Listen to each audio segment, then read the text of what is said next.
एक नदी के पास आम और अमरूद का बहुत बड़ा पेड़ था। आम के पेड़ पर कोयल का जोड़ा रहता था और अमरूद के पेड़ पर तोते का जोड़ा रहता था। वो हर वक्त आपस में झगड़ा करते रहते थे। कोयल को अपनी आवाज पर बहुत घमंड था। वो बहुत सुंदर गाती भी थी और तोते को अपने रंग पर बहुत घमंड था क्योंकि उसका रंग बहुत सुंदर था। दोनों कोयल बहुत चालाक थी। बड़ी कोयल ने कहा, सुन तोते, मेरी आवाज इतनी प्यारी है कि लोग मेरी आवाज सुनकर सुबह जाग उठते हैं, उनके दिन की अच्छी शुरुआत करते हैं और उनका मन खुशी से झूम उठता है। तोता उन्हें कुछ नहीं कहता, चुपचाप कोयल की बात को सुनता रहता है और घूमने के लिए उड़ने लगता है। छोटी कोयल कहती है, मुझे भी घूमने जाना है। नहीं नहीं, हम ज्यादा धूप में उड़ेंगे तो हम और भी ज्यादा काले हो जाएंगे। और हाँ, आज से हम नदी में सुबह और शाम दोनों समय नहाने के लिए जाएंगे, समझी? छोटी कोयल कहती है, मैं नहीं नहाऊंगी, मुझे नदी में डर लगता है, मुझे नहीं नहाना। एक बार नहाना भी मेरे लिए बहुत मुश्किल की बात होती है। एक दिन छोटी कोयल ने सोचा, हाँ, ये तोता अमरूद खाता है, इसीलिए ये इतना सुंदर है। आज जब ये दोनों तोते घूमने जाएंगे तो मैं इनके पेड़ से अमरूद लेकर खाऊंगी, फिर मैं भी सुंदर हो जाऊंगी, 2 समय नहाना नहीं पड़ेगा। तभी बड़ी कोयल कहती है, हाँ, नहीं, ऐसा कुछ नहीं होता और तुम भी ऐसा कुछ नहीं करोगी, समझी? नहीं तो कल वो हमारे पेड़ से आम तोड़ेंगे, उनकी आवाज हमारी जैसी प्यारी हो जाएगी और मैं ऐसा बिल्कुल नहीं होने दूंगी। तुम मेरे साथ नहाने चलो, हम दोनों सुबह शाम नहाएंगे तो हम भी सुंदर हो जाएंगे। चलो ना, चलो नदी पर।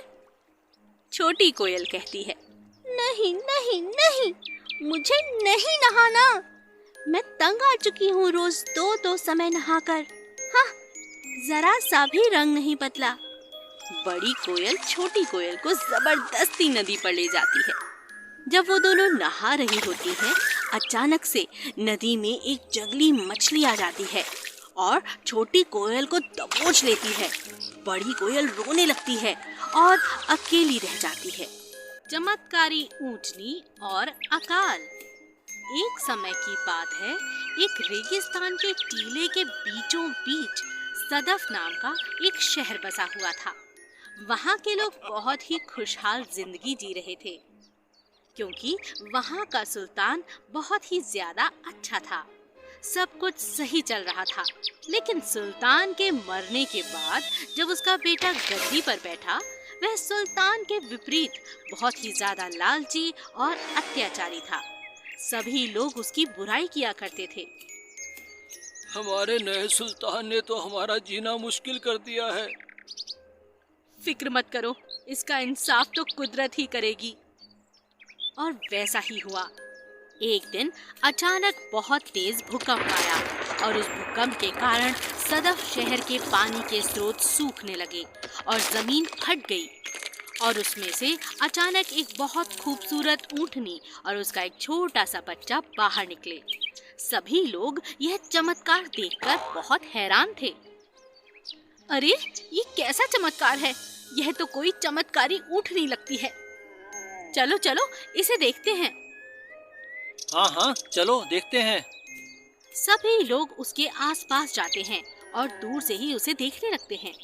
अपने आसपास इतने सारे लोगों की भीड़ देखकर ऊँटनी का बच्चा उसके पास आकर छुप जाता है। तभी वह उन लोगों से कहती है, देखो, मुझसे डरो मत, मैं तुम्हें कुछ नहीं कहूँगी। मुझे ईश्वर ने तुम्हारी मदद के लिए भेजा है। मैं पहाड़ों के ऊपर जा रही हूँ।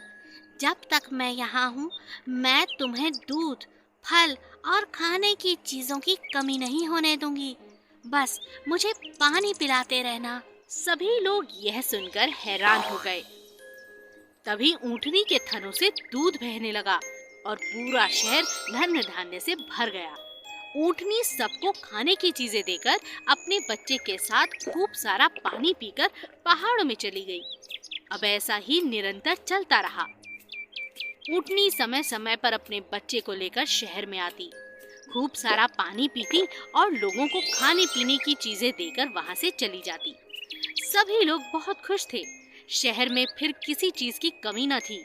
लेकिन एक दिन जब यह बात अत्याचारी सुल्तान के कानों में पड़ी तो उससे रहा न गया। उसने अपने सेनापति से कहा, सेनापति, जाओ और अभी के अभी उस ऊँटनी को हमारे सामने पेश करो। सुल्तान ने ऊँटनी